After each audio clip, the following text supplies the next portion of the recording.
It's time for our second Sunday of the Month connection point, and we're sharing our hymn of the month. Our quotes today come from Eternal Anthems, the story behind your favorite hymns. And here today, we hear the story of the Lamb, as I hinted at in our children's message.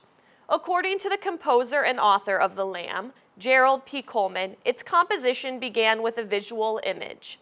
In 1985, a fellow seminarian of Coleman, James Disney, mounted an exhibition of his paintings. One of them was entitled The Lamb of God and showed a white lamb on a black background.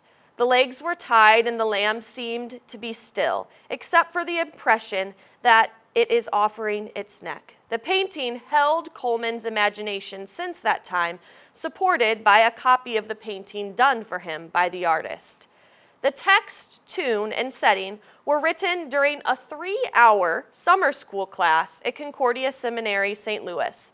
Inspired by the painting, Coleman wanted to bring together the sacrificial suffering of the Lamb and the vision of the Lamb upon the throne by portraying both through the lens of triumph.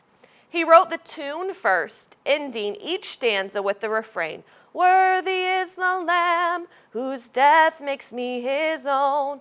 The Lamb is reigning on his throne."